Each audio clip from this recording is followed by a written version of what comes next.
Hi everyone, Jennifer Blevin-Smith with Integral Clinic Solutions, and you're watching my YouTube channel, Navigating the Business of Medicine.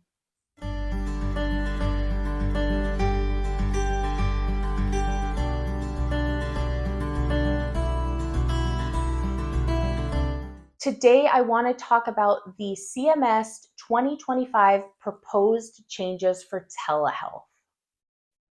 We have all been waiting anxiously, maybe you haven't, but I have been, about the changes that CMS is proposing for 2025. They've been telling us for over a year that they anticipated the changes that they allowed or implemented during the pandemic for telehealth were actually going to end up being changed by the end of 2024 and go into effect in 2025. In the middle of July, end of July, CMS did come out with all of their 2025 proposed changes. If you have not reviewed those yet, I highly encourage you to do so. I will put the link to all of them in the description of the video for easy use by you, but definitely go in and look. There are a lot of them, including the fee schedule changes. I will do some future videos about some of the other features that they're discussing, but I do feel it is best for you to do your own research as well. So the link again will be in the video description. I specifically wanted to talk about telehealth today because I feel like that's probably one of the most anticipated topics for the changes in 2025, as well always as the fee schedule changes that everybody is either dreading or looking forward to, depending on your outlook. So today we're just going to do a very high level overview of what I took away from the 2025 telehealth proposals. Now, again, this is just a basic overview. I'm not going to go into much detail. I'm just bringing it to your attention. Like all my videos, these are not meant to be all the information. It is meant to bring attention to the information so that you can go and do your own research and look this up for yourself, understand it for yourself, but it's just to bring awareness. So I wrote down some notes, but it does sound like they are trying to keep, yes, you heard me right, keep all of the existing telehealth rules, regulations that are on right now through 2025 now. They're extending it one more year, it sounds like, through December of 2025. And not only that, but it looks like they're going to be adding some additional services to telehealth on a very temporary basis. They're kind of doing like beta testing on some situations. I think that's very interesting. Clearly, they are seeing how beneficial telehealth can be, which is a good thing. But at the same time, I also see some downsides to telehealth working in healthcare. And so that kind of upsets me in some ways as well. I'm kind of stuck between two things. But so I can tell you that on provisional basis, they are looking to add monitoring and caregiver training. There's a whole proposed rule or proposed information more specifically about caregiver training. So people who go into patients' homes specifically and take care of people, they want to have like a more structured training environment, monitoring environment, it seems like. And so they're wanting to adopt telehealth to help with part of that. If that's something that affects you or you're interested in, definitely go look into that. I want to do some more research on that myself, to be honest with you, just because I'm curious. But it would be a temporary thing just to see if it works out. So that's one of them. The other one is that now include two-way real-time audio, so like over a phone, basically, without the video, only for patients who are in a home where the doctor is capable of using video technology, but where the patient either cannot use video technology because maybe they don't have something that allows the face-to-face, or the patient refused the video authorization of the telehealth.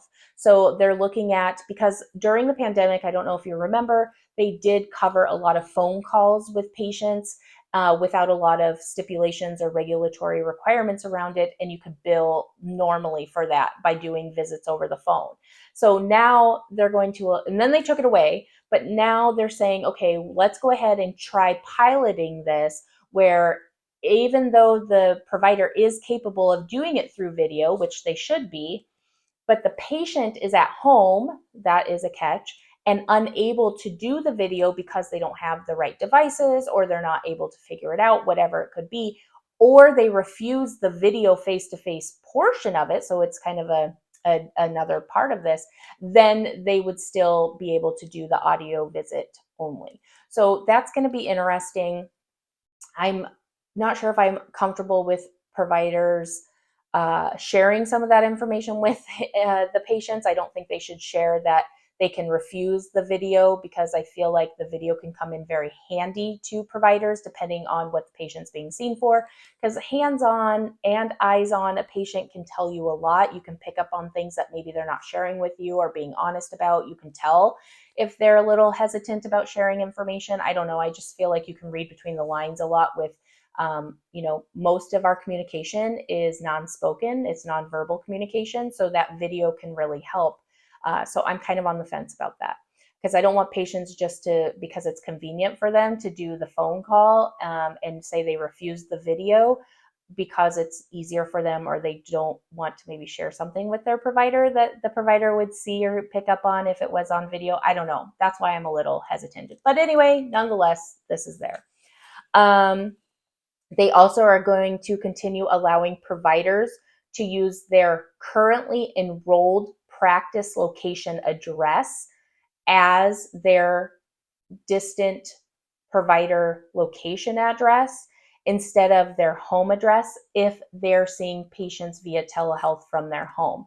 So what was going to happen is, right now, no matter where the provider basically provides the services on their end to patients during telehealth, it's all being done through their practice location that is approved through CMS. So even if they're working from home that day, that address is on the claim as the servicing address, is their brick and mortar building. They were talking about going back and putting it as the provider's home address to see which providers are working from home and providing the telehealth.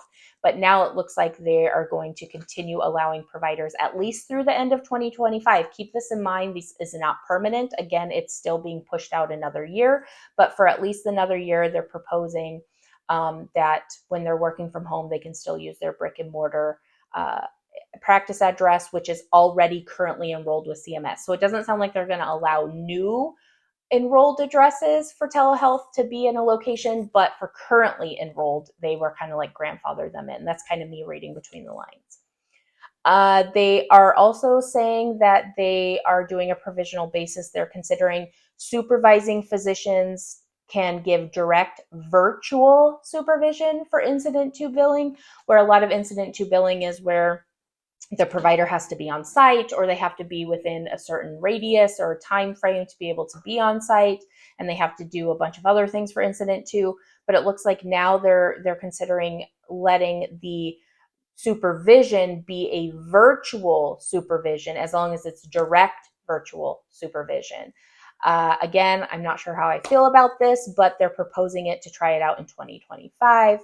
And then they're also going to continue allowing teaching doctors, so doctors that oversee residents and things like that, to have the virtual presence that they can have with their residents following the current guidelines that are already set in place. And if you're part of a teaching hospital or a teaching situation, then you know what those guidelines are. I don't. They're not going to change anything. It doesn't sound like they're just going to continue what has been approved or allowed through the end of 2025. So although it sounds like there's not going to be any major changes in a bad way necessarily to change kind of how you're doing things right now for telehealth, I guess you could say, it's going to be extended and continued through 2025 as of right now. Again, remember, this is a proposed rule. Nothing is finalized, but there is also some things in there as well when it comes to behavioral health proposals and telehealth. So check that out if you're in behavioral health. Again, I'll put the link in the description of the video I think that this is good news for a lot of people who do a lot of telehealth currently, or are maybe trying to start a practice that relies on a lot of telehealth. Again, I'm a little hesitant to rely a lot on telehealth right now because, again, these are not permanent. They're just pushing it out another year through the end of 2025. We were pretty sure they were going to be making changes at the end of 2024 to implement in 2025, but that's not the case as of right now, which is good news. But again, putting all your eggs in one basket without things being finalized can be really nerve-wracking. So just keep that in mind if you're starting up a practice and want to do a lot of telehealth, or you're already doing a lot of telehealth. That's good news right now, but it doesn't mean that it could be good news this time next year. So just keep that in the back of your mind. That's my job, is just to bring the facts to you and the possibilities so that you can make the best decisions for yourself and for your practice. If you have any questions or comments about this, please leave that in the comments below. Smash the thumbs up button if today's video was helpful. Subscribe to my channel if you haven't already, and please share this with your colleagues who may not know that the 2025 CMS proposed rules have come out. I appreciate the support. We'll see you next time. Bye-bye.